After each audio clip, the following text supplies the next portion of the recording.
कोशिश करें एक ऐसी बहुत बड़ी पिगी बैंक की कल्पना करने की जिसमें एक पूरा परिवार सालों से बल्कि दशकों से लगातार अपने पैसे डाल रहा हो।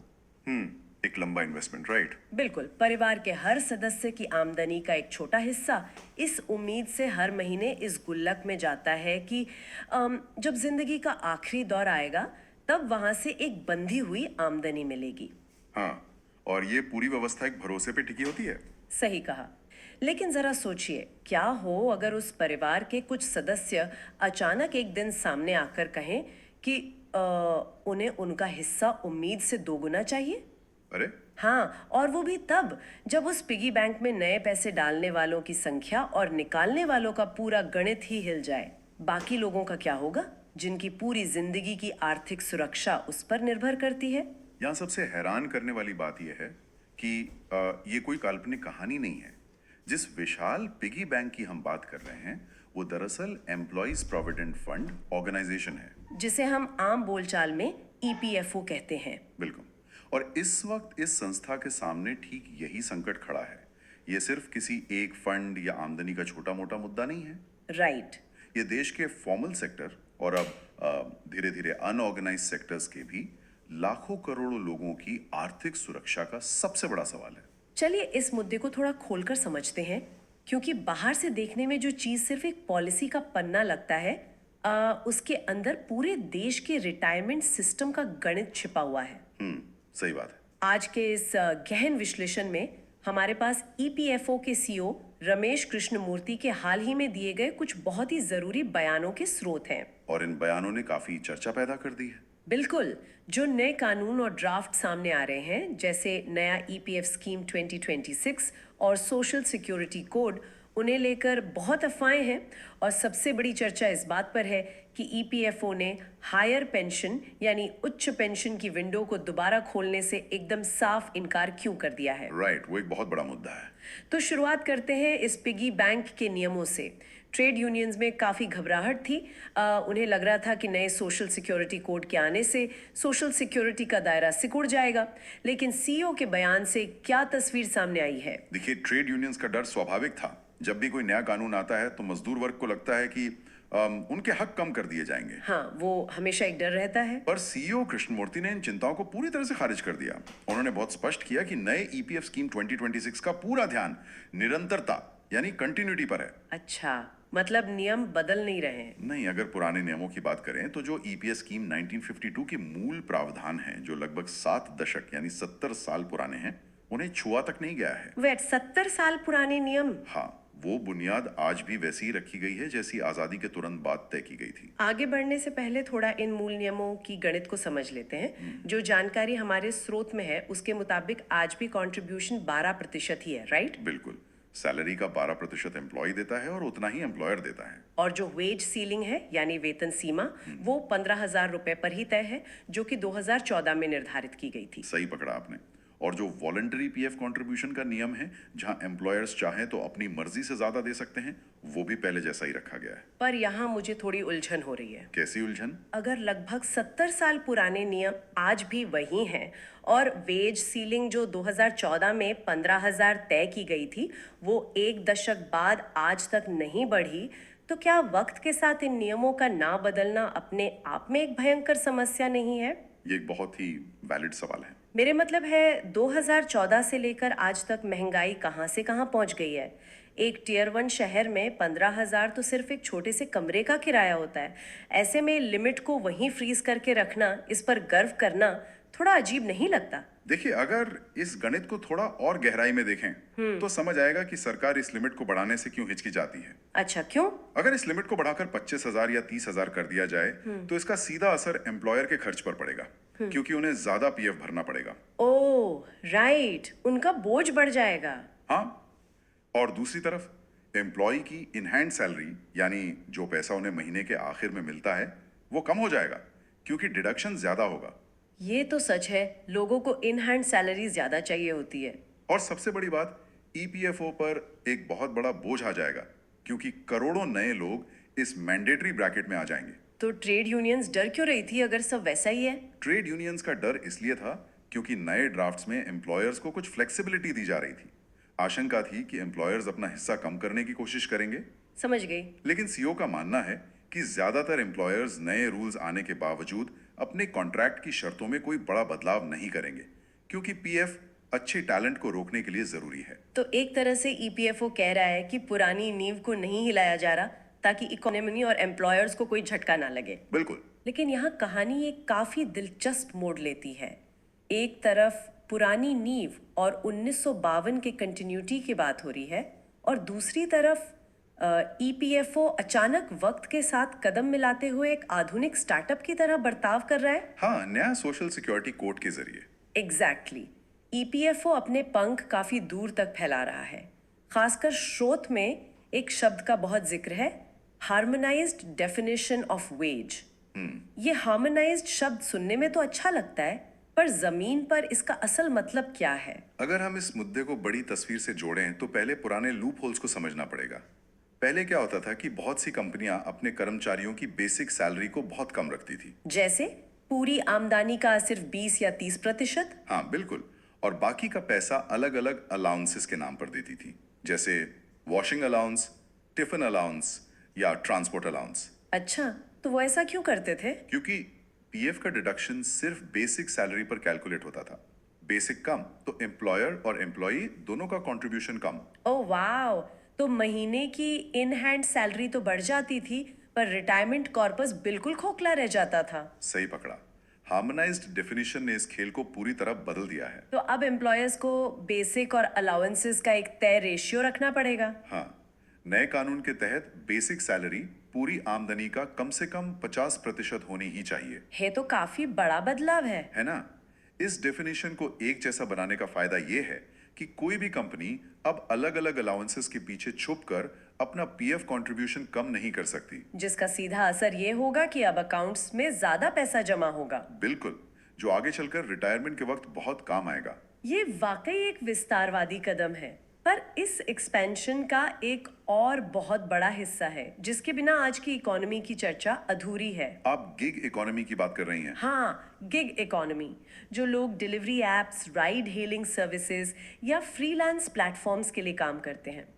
इन वर्कर्स को ईपीएफओ के दायरे में लाना वक्त की सबसे बड़ी मांग थी। सही बात है। लेकिन मेरा सवाल ये है कि जिनकी आमदनी का कोई फिक्स्ड स्ट्रक्चर ही नहीं होता, मतलब जो दिन में 3 अलग अलग प्लेटफॉर्म्स पर काम करते हैं, उनका पीएफ आखिर कटेगा कैसे? यही वो चुनौती है जिसे सुलझाने के लिए नया कोड लाया गया है। गिग इकोनॉमी का ढांचा ही अस्थायी है। एक ड्राइवर सुबह एक ऐप पर है, शाम को दूसरे पर। तो एम्प्लॉयर कौन है ये तय करना ही मुश्किल है। एग्जैक्टली। नए कोड ने इस बात को पहचाना है और इन असंगठित क्षेत्र के वर्कर्स को सोशल सिक्योरिटी कवर देने का रास्ता साफ किया है। ये तो बहुत अच्छी खबर है। हाँ, लेकिन एक पेच है। ईपीएफओ सिर्फ फ्रेमवर्क तैयार कर सकता है। सीईओ ने साफ कर दिया कि गिग वर्कर्स के लिए मिनिमम पेंशन तय करने या वेट सीलिंग बढ़ाने का सवाल जो है, ये सब आखिर में सरकार की पॉलिसी और बजटरी सपोर्ट पर निर्भर करेगा। अच्छा, यानी ईपीएफओ नियम तो बना लेगा, पर उस विशाल दायरे को फंड करने के लिए सरकार को अपना खजाना खोलना पड़ेगा। बिल्कुल, सरकार के आगामी फैसलों पर ही एक्चुअल इम्प्लीमेंटेशन निर्भर करता है। चलिए, ये तो बात हुई एक्सपेंशन और नए लोगों को जोड़ने की। लेकिन अब आते हैं इस पूरे मुद्दे के सबसे बड़े, सबसे कंट्रोवर्शियल हिस्से पर। The big rejection. हाँ, जहां ईपीएफओ ने एक तरह से एक बहुत बड़ा दरवाजा लोगों के मुंह पर बंद कर दिया है। एक तरफ ईपीएफओ गिग वर्कर्स को जोड़कर दायरा बढ़ा रहा है, वहीं दूसरी तरफ अपने ही पुराने मेंबर्स की एक बड़ी मांग पर साफ इनकार कर दिया है। और इस इनकार के पीछे पूरी तरह से सिस्टम का गणित यानी प्योर मैथमेटिक्स काम कर रहा है। तो चर्चा इस मांग पर है हायर पेंशन यानी उच्च पेंशन। जब सीईओ से पूछा गया कि क्या ईपीएफओ ये विंडो दोबारा खोलेगा, तो जवाब एक साफ नहीं था। हाँ, एकदम साफ इनकार। आंकड़े सच में चौंधियाने वाले हैं। स्रोत के मुताबिक लगभग 4,40,000 डिमांड लेटर्स हायर पेंशन के लिए पहले ही इशू किए जा चुके हैं। और सबसे हैरत अंगेज आंकड़ा ये सामने आया कि हर एक हायर पेंशन पे आउट पर पेंशन फंड को करीब 25 लाख रुपए का खर्च आता है। यहाँ किसी का भी दिमाग चक्कर आ जाएगा। 25 लाख का गड्ढा हर एक पे आउट के लिए। जी हाँ, और यही वो गणित है जो सारी हकीकत बदल देता है।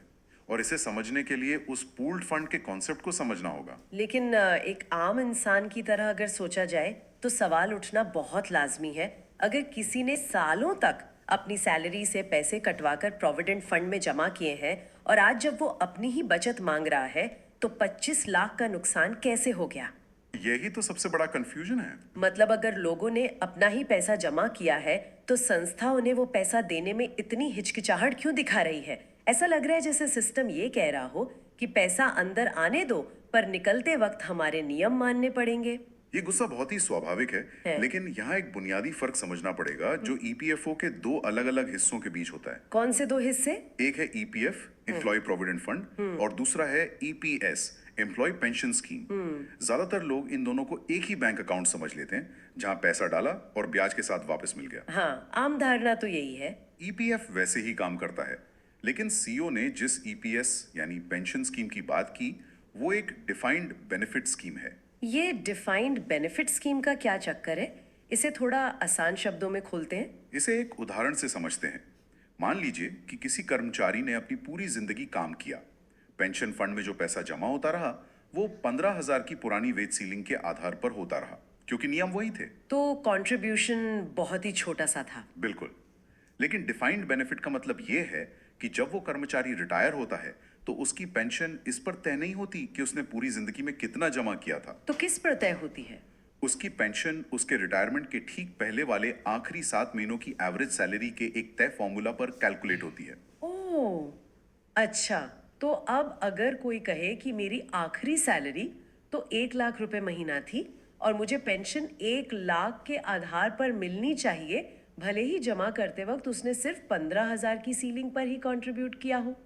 ठीक यही वो 25 लाख का गड्ढा है। बाप रे, इससे तो कैलकुलेशंस पूरी तरह बिगड़ जाएंगे। एक व्यक्ति ने सारी जिंदगी एक लिमिट के हिसाब से छोटा कंट्रीब्यूशन दिया, लेकिन अब वो हायर पेंशन चाहता है अपनी आखिरी एक्चुअल सैलरी के आधार पर, जो बहुत बड़ी थी। हाँ, तो जब उस आखिरी बढ़ी हुई सैलरी पर पे आउट निकाला जाता है, तो पता चलता है कि उस एक व्यक्ति को उसके जमा किए गए टोटल पैसे से 25 लाख ज्यादा देने पड़ रहे हैं।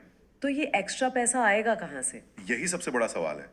ईपीएस एक पूल्ड फंड है, यानी देश के लाखों गरीब, अमीर, छोटे बड़े सभी वर्कर्स का पैसा एक ही बड़े कलेक्टिव कोष में जाता है। यानी ये कोई अनंत कोष नहीं है जहां सरकार अलग से अपना पैसा डाल रही है। बिल्कुल नहीं, ये जीरो सम गेम है। तो इसका सीधा सा मतलब ये हुआ कि जो पैसा अभी इन हायर पेंशन मांगने वालों को दिया जाएगा, जो एक्चुअल में उन्होंने जमा ही नहीं किया, वो एक्स्ट्रा पैसा किसी और के हिस्से से निकाल कर दिया जाएगा। हाँ, आने वाली पीढ़ी या दूसरे गरीब वर्कर्स का पैसा यहाँ इस्तेमाल हो जाएगा। ये सच में दिमाग खुलने वाली हकीकत है। आमतौर पर पब्लिक फंड्स को लेकर समाज में एक भ्रम रहता है कि संस्थाओं के पास कहीं पीछे एक बहुत बड़ा खजाना रखा है। लोगों को लगता है अनंत दरिया है। हाँ, लेकिन सच्चाई एकदम अलग है। ये एक बंद लिफाफे की तरह है जिसमें एक फिक्स लिमिट का पैसा पड़ा है। अगर एक ने अपनी प्लेट में ज्यादा खाना निकाल लिया, तो पीछे वाले भूखे रह जाएंगे। और इस आर्थिक सच्चाई को समझाने के लिए सीईओ ने कुछ ऐसी सख्त भाषा का इस्तेमाल किया जिसे कोई आसानी से भुला नहीं सकता। उन्होंने क्या कहा? उन्होंने कड़े शब्दों में यहाँ तक कह दिया कि ईपीएफओ को एक पॉन्जी स्कीम नहीं बनने दिया जा सकता। Ponzi scheme. एक सरकारी संस्था के सीईओ का अपने ही सिस्टम के लिए ये शब्द इस्तेमाल करना बहुत बड़ी बात है। यही वजह है कि इन शब्दों का चुनाव किया गया, ताकि लोग सिचुएशन की गंभीरता को समझ सकें। अगर कोई सिस्टम नए जुड़ने वाले लोगों का पैसा निकालकर पुराने लोगों को उनके हिस्से से बहुत ज्यादा रिटर्न देने लग जाए, तो वो टेक्निकली एक पोंजी स्कीम ही बन जाती है। क्योंकि जैसे ही नए लोग आना कम होंगे, पूरा ढांचा ताश के पत्तों की तरह गिर जाएगा।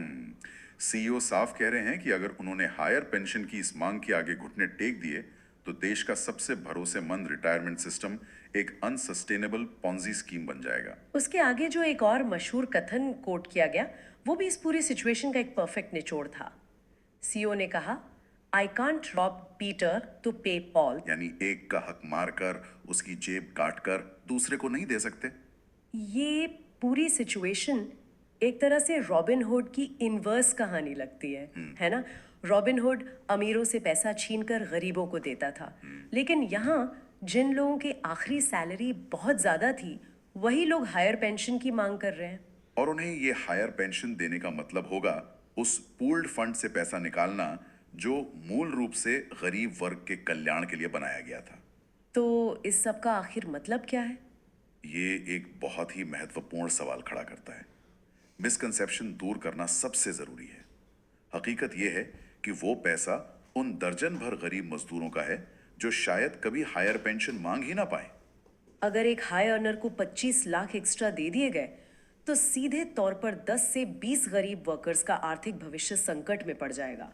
यहां सिर्फ कोल्ड हार्ड मैथमेटिक्स ने फैसला लिया है कि इस दरवाजे को बंद ही रखना बेहतर है। तो इस चर्चा को अब यहाँ समेटने का वक्त आ गया है।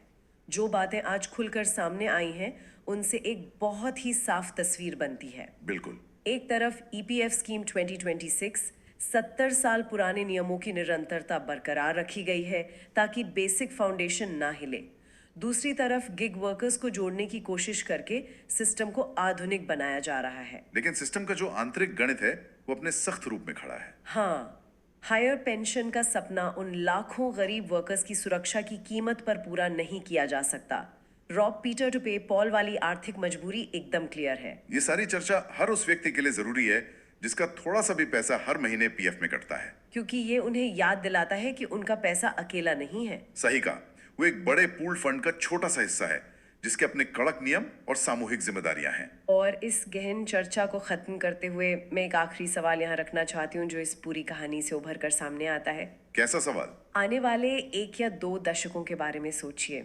अगर ईपीएफओ आज गिग वर्कर्स को अपने दायरे में ला रहा है जहां एम्प्लॉयमेंट हमेशा टेम्पररी रहती है और दूसरी तरफ आर्टिफिशियल इंटेलिजेंस और ऑटोमेशन की वजह से जॉब और फिक्स्ड सैलरी का पूरा ढांचा ही बदलने वाला है, वक्त बदल रहा है। तो ऐसे दौर में जहां लोगों के पास एक ही कंपनी में 30 साल काम करने का ऑप्शन ही नहीं बचेगा, क्या 1952 के पुराने मॉडल पर आधारित ये पूल्ड फंड का फॉर्मूला सच में टिकाऊ साबित हो पाएगा? ये बहुत बड़ा सवाल है। या फिर हमें एक पूरी तरह नए रिटायरमेंट ब्लूप्रिंट की जरूरत पड़ेगी? इस पिगी बैंक का पूरा कॉन्सेप्ट ही बदलना पड़ेगा। ये एक ऐसी चर्चा है जो जरूर सोचे जाने लायक है। इस विचार के साथ हम इस डीप डाइव को यहीं विराम देते हैं।